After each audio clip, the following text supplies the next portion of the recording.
여러분과 함께 읽은 이 본문의 말씀을 가지고 우리 한 해의 마지막 주일 아침 가장 고귀한 지식이라고 하는 말씀으로 함께 은혜를 나누고자 합니다. 여러분, 참으로 다사다난했던 2020년 지나온 우리의 인생의 뒤안길을 되돌아보면 참으로 여러 가지 많은 일들이 있었지만 그럼에도 불구하고 믿음의 선한 싸움을 다 싸우고 달려갈 길을 마치고 끝까지 믿음을 지켜오신 우리 성도님들을 주님의 이름으로 축복합니다. 여기까지 오시느라고 지난 한 해 동안 참으로 수고 많으셨습니다. 에베레스트 산을 최초로 정복했던 에드문드 힐러리는 그 높고 험한 산을 도대체 어떻게 올랐습니까? 라는 질문에 그는 답하기를 한 걸음 한 걸음씩 올랐습니다 라고 했습니다. 여러분, 너무나도 평범한 대답에 잠깐 실망하기도 했지만 생각하면 할수록 참 의미 있는 답변이다 라는 생각을 했습니다. 그럼에도 불구하고 그래도 그리 아니하실지라도 중도에서 포기하지 않고 떠나지 않고 한 걸음 한 걸음씩 용기를 내디딘 모든 걸음들이 모이고 쌓여 우리 모두는 여기까지 오게 된 것입니다. 2020년 12월 한 해의 마지막 끝자락에서 우리의 뒤를 돌아온 우리 걸어온 길을 되돌아볼 때 후회와 아쉬움이 많은 것이 사실이지만 시작이 있는가 하면 마지막이 있고 처음이 있는가 하면 끝이 있다는 것, 즉 삶의 마디와 매듭이 있다라는 것이 저는 참 좋습니다. 여러분, 인류가 언제부터 연, 월, 일을 구분하고 사용했는지 잘 모르겠지만 하나님께서 창조하신 그 이후부터 지금까지 연, 월, 일의 구분 없이 쭉 하나로 이어졌다면 새로운 마음과 새로운 정신으로 새 출발하는 감격은 없었을 것입니다.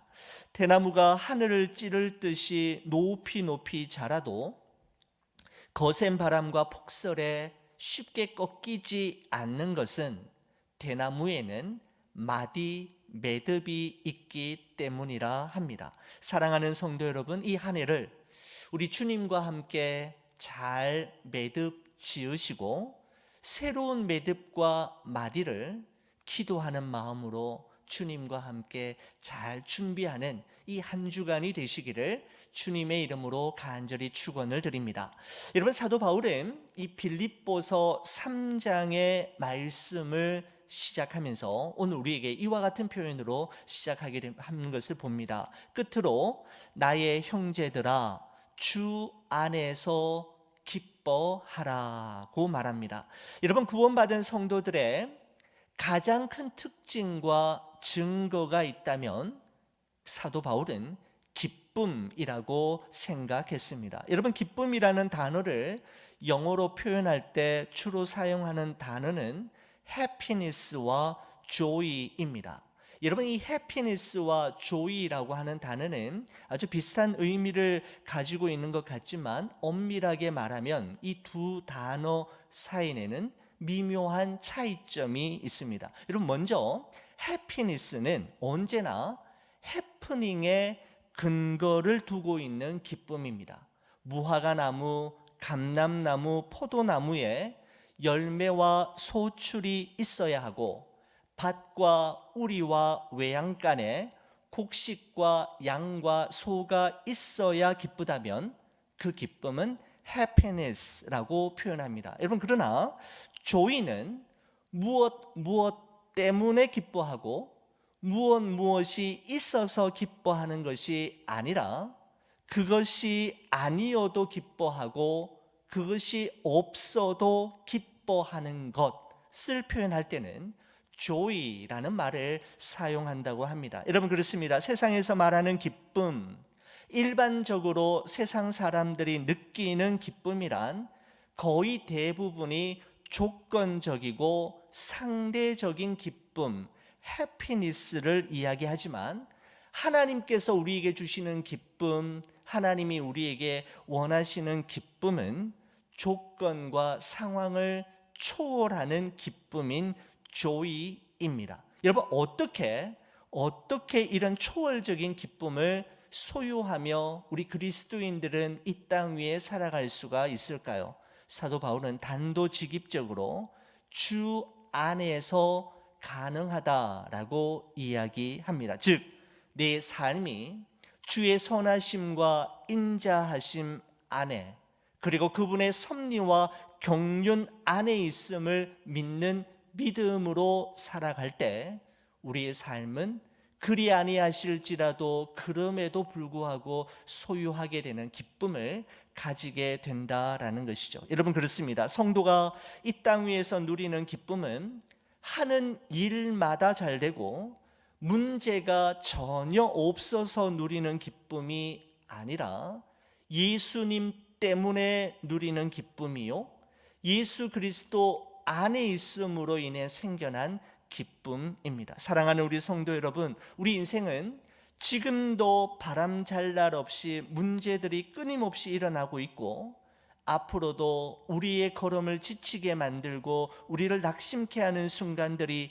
있겠지만 주님이 내 안에, 내가 주님 안에 있음을 믿기에 그 기쁨을 잃어버리거나 빼앗기지 않는 여러분과 제가 되기를 간절히 축원을 드립니다. 여러분, 이어서 사도 바울은 성도들은 바로 이 기쁨을 가지고 이 세상을 살아가는데, 성도들이 이 세상을 살아갈 때, 이 기쁨을 가지고 이 세상을 살아갈 때 삼가야 할 것과 행해야 할 것이 있음을 우리에게 이야기하고 있습니다. 먼저 성도들이 삼가해야 할 것을 2절에서 말씀하고 있는데 이렇게 기록하죠.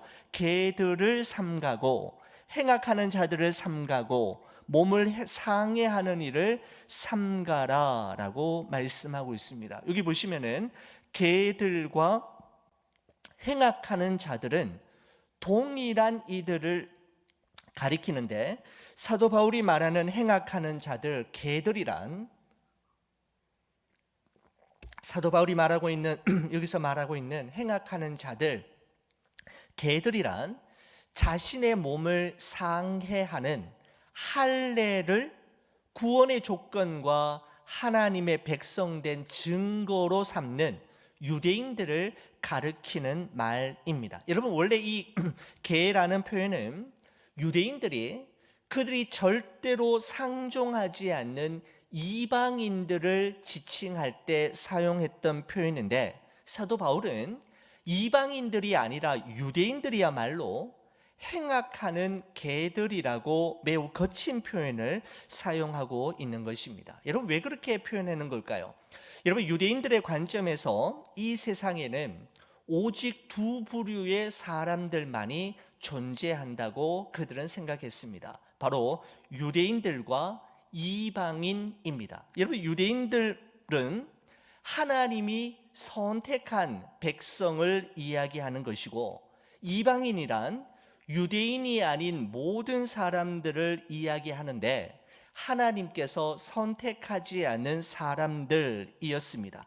여러분, 유대인들에게는 남다른 자부심이 있는데, 그것은 우리는 하나님께서 선택하신 아브라함의 자손이다라고 하는 선민 사상과 특권 의식을 가지고 있었습니다.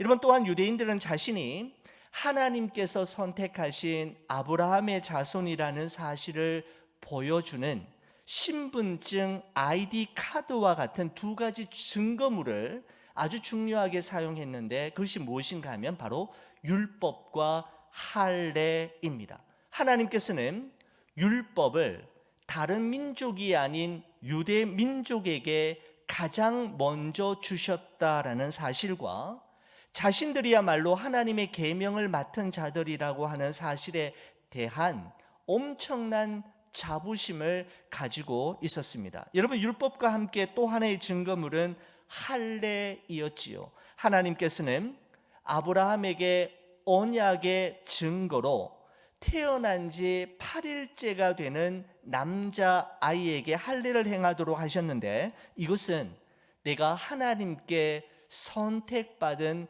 백성이다, 구별된 자입니다 라고 하는 것을 몸에 새기는 상징적인 의미를 가지고 있었습니다. 여러분, 그런데 문제는 유대인들은 자신들이 하나님께 선택된 백성이요 아브라함의 혈통을 이어받은 자손이라고 하는 선민 사상과 특권 의식에 사로잡힌 채 율법과 할례를 천국행 구원 열차를 타기 위한 승차권으로 생각했고, 율법을 지키고 할례만 행하면 하나님의 어떠한 진노와 심판이 있어도 우리들은 면제받고 열외가 될 것이라고 믿었습니다. 그러면서 율법을 지키지 않고 할례를 행하지 않는 이방인들은 개들처럼 취급했을 뿐만 아니라 하나님께서 이방인들을 만드신 이유는 지옥의 불쏘시개로 사용하시기 위해서라고 생각했던 것입니다. 사도 바울은 이처럼 왜곡된 선민 사상과 특권 의식, 그리고 오만과 편견에 사로잡힌 유대인들을 삼가고 그들의 행악을 삼가며 그들처럼 몸의 할례를 삼가라라고 말하고 있는 것입니다. 여러분, 이제 그리스도인들이 그러면 행해야 할 일이 있다라고 이야기하는데 3절에 이야기하고 있습니다. 하나님의 성령으로 봉사하며 그리스도 예수로 자랑하고 육체를 신뢰하지 않는 우리가 곧 할례파라라고 말씀하고 있습니다. 의무감이나 억지로 하는 것이 아니라 하나님의 성령으로 봉사하며 자기의 수고와 업적을 자랑하거나 자신의 육체를 신뢰하지 않고 오직 그리스도 예수만을 자랑하는 그리스도인들이야말로 진짜 할례의 의미가 무엇인지를 아는 자들이요, 진짜 하나님의 선택한 백성이며 구원받은 하나님의 자녀들이라고 하는 의미입니다. 베드로전서 4장 11절 말씀에 보면 이런 말씀이 있습니다. 누가 말하려면 하나님의 말씀을 하는 것 같이 하고 누가 봉사하려면 하나님이 공급하시는 힘으로 하는 것 같이 하라. 이는 범사에 예수 그리스도로 말미암아 하나님이 영광을 받으시게 하려 함이니 그에게 영광과 권능이 세세에 무궁하도록 있느니라. 아멘이라고 말씀하고 있습니다. 여러분, 이 부분을 제가 세번역 성경을 보았더니 이렇게 쉽게 풀이하고 있습니다. 한번 보십시오. 세번역에서는 이렇게 번역하고 있습니다. 말을 하는 사람은 하나님의 말씀을 전파하는 사람답게 하고, 봉사하는 사람은 하나님께서 주시는 힘으로 봉사하는 사람답게 하십시오. 그리하면 하나님이 모든 일에 예수 그리스도로 말미암아 영광을 받으실 것입니다. 영광과 권세가 영원 무궁하도록 그에게 있습니다. 아멘이라고 표현하고 있습니다. 사랑하는 우리 성도 여러분, 하나님께서 주신 기쁨을 잃어버리지 않고 잘 지키기 위해서는 삼가야 할 것이 있고 적극적으로 행해야 할 것이 있습니다. 여러분에게는 무엇입니까? 여러분, 모든 것이 가능하고 또 모든 것을 그렇게 할 수 있지만 교회의 유익을 위해서 삼가할 것은 삼가하고 행해야 할 것은 행할 때 우리는 그리스도인답게 살아갈 수가 있게 되는 것이죠.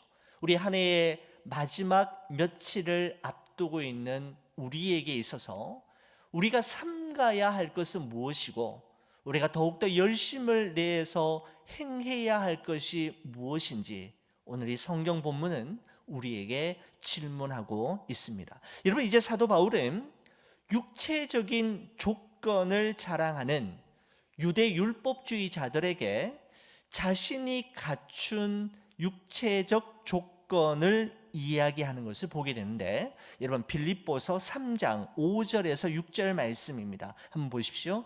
나는 8일 만에 할례를 받고 이스라엘 족속이요 베냐민 지파요 히브리인 중에 히브리인이요 율법으로는 바리새인이요 열심으로는 교회를 핍박하고 율법의 의로는 흠이 없는 자라라고 말씀하고 있습니다. 여러분, 이 사도 바울의 이 표현은 선민의식과 특권 사상에 사로잡힌 유대인들조차도 명함을 함부로 내밀기 힘든 바울의 육체적인 자랑거리였습니다. 여러분, 이 5절과 6절 말씀은 크게 두 가지 내용으로 나눠볼 수 있는데, 태어나면서부터 부모를 통해 물려받은 것과 자기 스스로 노력해서 성취한 것으로 나누어서 설명할 수 있습니다. 여러분, 먼저 부모로부터 물려받은 특권 네 가지를 이야기하는데, 첫 번째, 바울은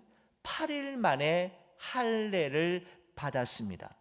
아브라함의 자손으로 태어난 정통 유대인 남자 아이들은 태어난 지 8일째가 되는 날 할례를 행하게 되는데, 사도 바울이 나는 8일 만에 할례를 받았다라고 하는 것을 자랑하는 것은 자신의 부모가 율법대로 행하는 경건한 부모였을 뿐만 아니라 자기 자신 또한 어릴 때부터 하나님의 말씀을 준행하며 성장했음을 이야기하고 있는 것입니다.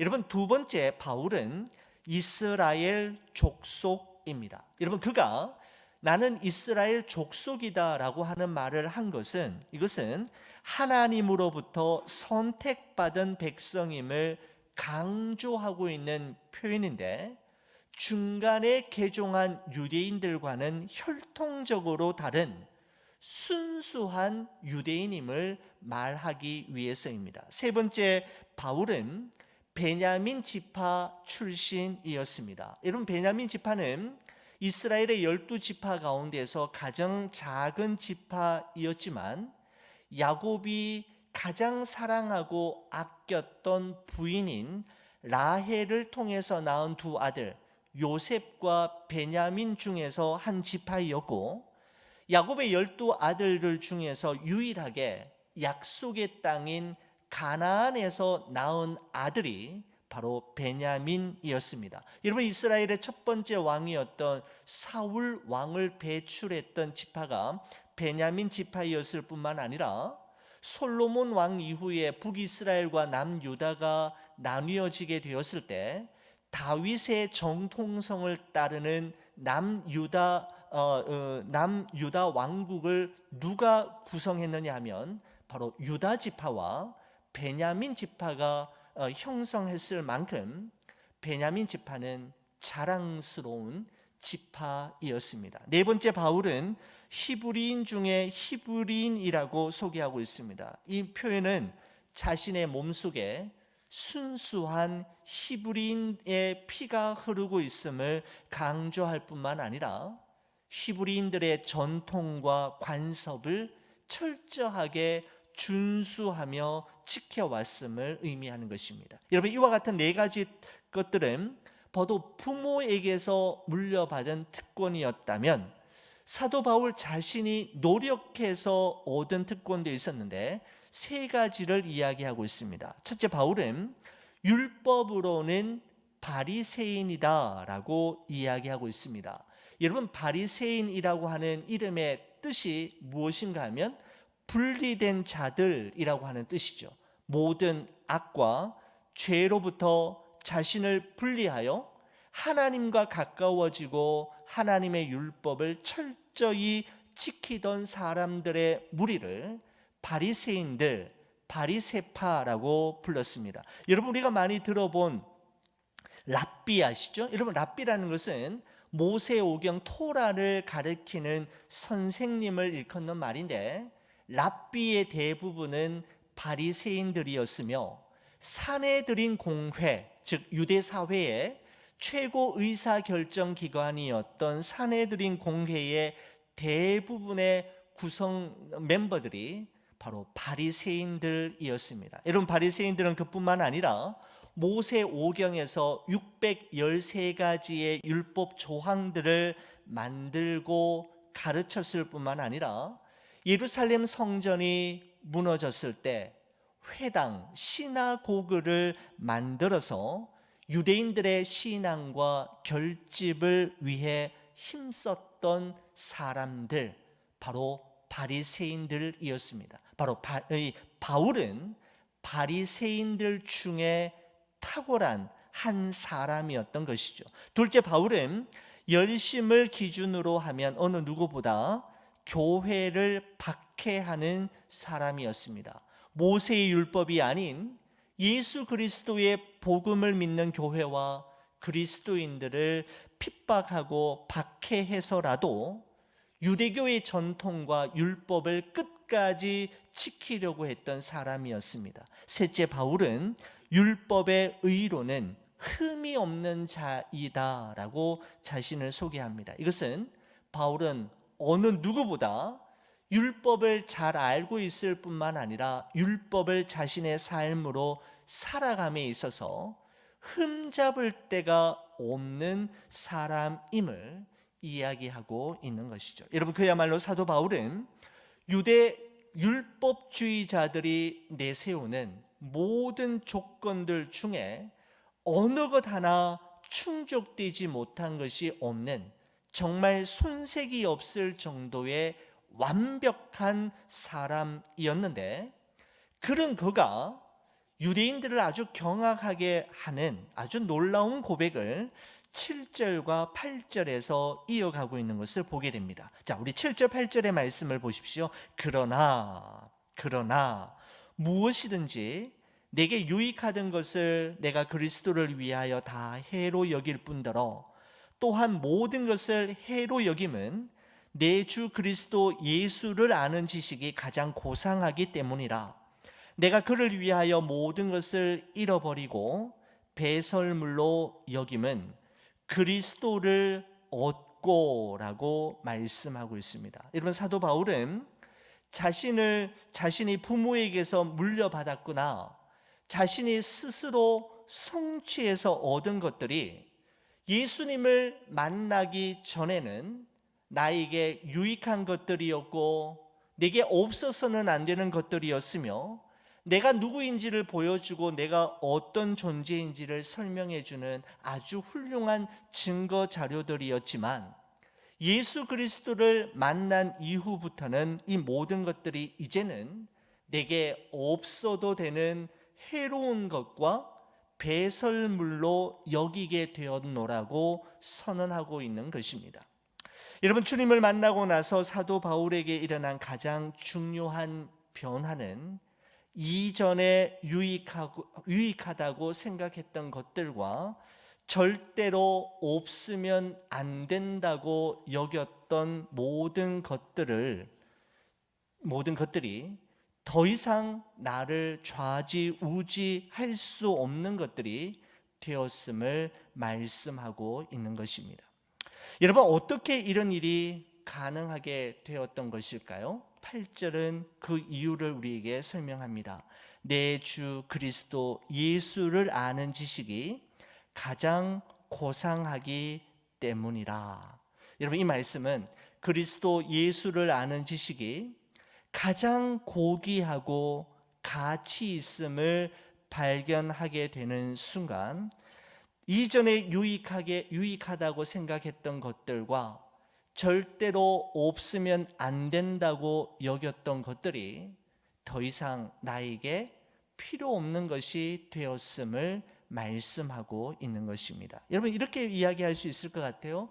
양팔 저울의 한쪽에는 8일 만에 할례를 받았다라는 사실, 이스라엘 족속의 베냐민 지파로 태어났다는 것과 히브리인 중에 히브리인이요 바리새인이며 유대교를 향한 열심과 흠이 없을 정도의 율법 준수 생활하는 것을 모두 다 올려놓고, 다른 한쪽에는 예수 그리스도를 아는 지식을 올려놓은 후에 그 고상함과 그 고귀함과 그 가치의 무게를 측정해 보았더니 비교도 될 수 없을 정도로 그리스도 예수를 아는 지식이 월등하게 컸음을 우리에게 고백하고 있는 것입니다. 자, 여러분, 우리가 이 말씀을 묵상하면서 우리가 좀 더 생각해 보아야 할 중요한 두 가지 사실이 있다고 생각이 됩니다. 여러분, 그 첫 번째 먼저는 5절과 6절에서 바울이 자신을 소개한 내용들이 본질적으로 절대로 나쁜 것이 아니라는 사실입니다. 8일 만에 할례를 받았다라는 사실, 이스라엘 족속과 베냐민 지파에서 태어났다라는 사실, 히브리인 중에 히브리인이요, 또한 율법을 잘 지키고 훈련받은 바리새인이라는 사실, 유대교에 대한 열심과 흠이 없는 율법 준수 생활 그 자체가 본질적으로 나쁜 것은 절대로 아닙니다. 여러분, 예를 들어서 어떤 사람이 유복한 가정 환경에서 태어나서 최고의 교육과 양육을 받으며 성장한 것 자체를 나쁘다고 말할 수 있겠습니까? 여러분, 열심히 공부하고 스펙을 쌓아서 명문대학에 진학하고 굴지의 기업에 취업해서 자신의 꿈을 매일매일 하나하나 이루어가는 것 자체를 어떻게 나쁘다고 말할 수 있겠습니까? 그것 자체가 본질적으로 나쁘거나 잘못된 것은 아니지만, 그럼에도 불구하고 그런 것들이 그리스도인들의 가장 고귀한 가치가 될 수는 없다라는 사실입니다. 여러분, 한 가지 더 생각해 보아야 할 것은 무엇이냐면, 사도 바울이 여겼다라고 하는 표현을 사용하고 있다라는 점입니다. 여러분, 7절에서 8절의 말씀을 한번 보십시오. 그러나 무엇이든지 내게 유익하던 것을 내가 그리스도를 위하여 다 해로 여길 뿐더러 또한 모든 것을 해로 여김은 내 주 그리스도 예수를 아는 지식이 가장 고상하기 때문이라. 내가 그를 위하여 모든 것을 잃어버리고 배설물로 여김은 그리스도를 얻고라고 표현하고 있습니다. 여기서 우리가 좀 유념해서 보셔야 할 단어는 여기다라고 하는 표현입니다. 사도 바울이 이전에 자신에게 유익하다고 생각했고 자신의 자랑거리라고 생각했던 것들을 다 해로 여기고 배설물로 여겼지만, 그렇다고 해서 그것을 버린 것은 아니었다라는 사실입니다. 여겼지 버린 것은 아니었습니다. 다시 말씀드리면, 사도 바울이 당대 최고의 석학이었던 가말리엘의 문하생으로 있으면서 배웠던 율법에 관한 전문적인 지식과 말씀을 보는 통찰력, 그리고 로마의 시민권을 포기하지 않고 버리지는 않았다라는 것입니다. 해로운 것과 배설물로 여겼지만 그런 것들을 전부 다 포기하고 버리지는 않았다라는 것이죠. 오히려 버리지 않고 오히려 그것을 통해 사도의 사명을 온전히 감당하는 도구로 활용했다라는 것입니다. 그의 탁월한 학문적 지식과 말씀에 대한 통찰력은 다른 복음을 전하는 거짓 선생들로부터 바른 복음이 무엇인지를 제시하고 바른 복음을 지켜내는 도구가 되었고, 성령의 감동하심을 따라 신약 성경 13권을 기록하는 수단이 되었던 것입니다. 여러분, 또한 로마의 시민권은 예루살렘과 온 유대와 사마리아와 땅끝까지 이르러 복음을 전하는 아주 유용한 도구가 되었던 것이죠. 과거에는 인생의 목표이었고 삶의 이유이었으며 오늘 이 하루를 견뎌내게 했던 유일한 이유이었고, 또한 자기 자신을 과시하기 위한 자랑거리였던 모든 것들이 이제는 예수 그리스도를 전하고 자랑하는 수단이요 도구가 된 것이었습니다. 여겼지 버리지는 않았다라는 점을 우리는 좀 기억해 볼 필요가 있는 것 같습니다. 하나님은 우리에게 없는 것을 요구하시지 않습니다. 우리에게 있는 것, 그것이 영적인 은사이든 물질이든 시간이든 그것을 하나님의 손에 올려드릴 때 하나님의 뜻을 이루는 도구로 우리 하나님은 사용하실 것입니다.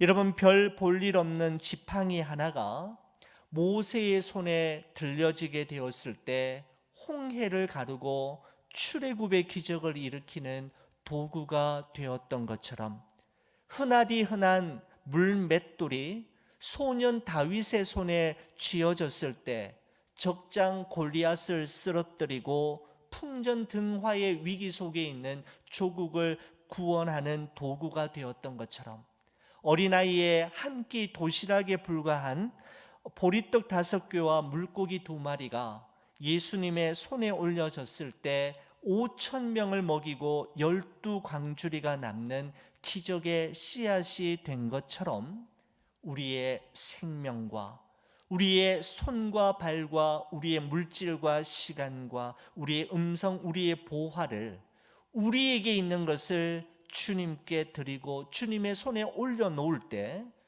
우리의 모든 것들은 주님의 뜻을 이루는 도구로 사용될 수 있습니다.